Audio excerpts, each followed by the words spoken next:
pat around in there with that sort of abandon that is only allotted to inanimate objects.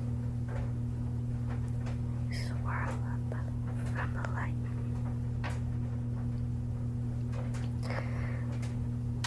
Glance up from the light of the screen, and you see them swirl and turn like they're dancing.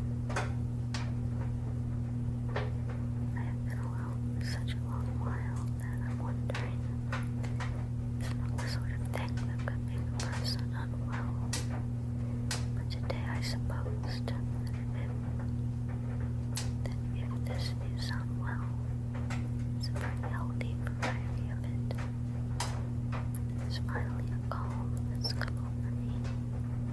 A calm that can be achieved by monks and hermits and the solitarily confined.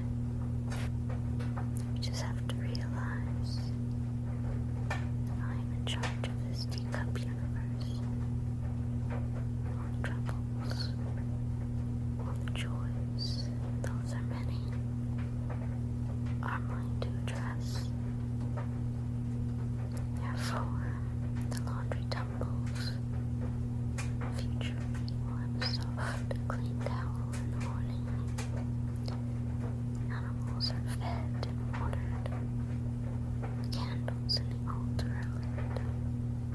Fans moving around the rain air. So the heat of the day, the heat of my head, is gone. Storms and sunlight. We worry about a cold end. We worry about being the last thing the ginger one will ever eat. Lost in the silent void of our snow globe society.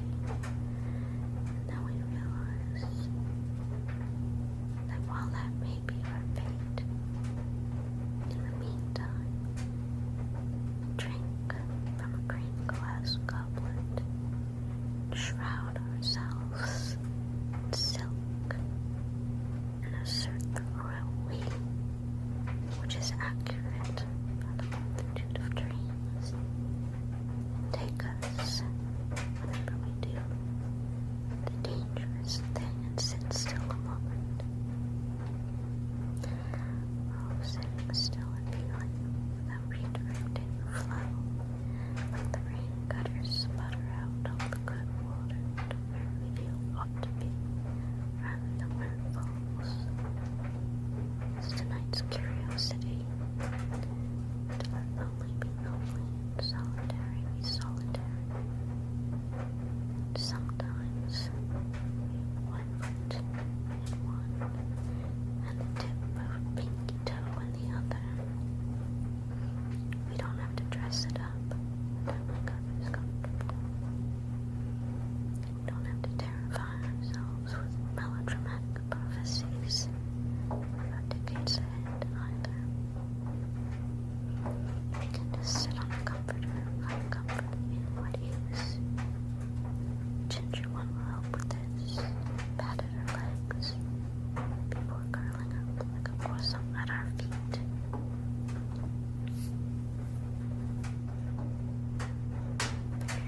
We are a pocket miracle. We've managed so much today, haven't we? Scrubbing like a scullery maid at the must-dos and the itinerary areas. We buckle down and knuckle down, and it's nice to be a bit proud. To glance in the mirror and see someone who attempted the world, no matter its dimensions. Just breathe and lower the shoulders. Let them go traveling down and back. Stop standing sentinel around your heart. Stick out that chest and breathe. Let the magic work. Release all the magpies tumbling around behind your eyes. They chitter at what simple sparkle to goggle them. Instead, in our head, we will sway under the fan's breeze and forgive the tensions, the fraying borders,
as you sleep, as you soothe, as you find your way, no matter how singular you are, and how isolated your life may be.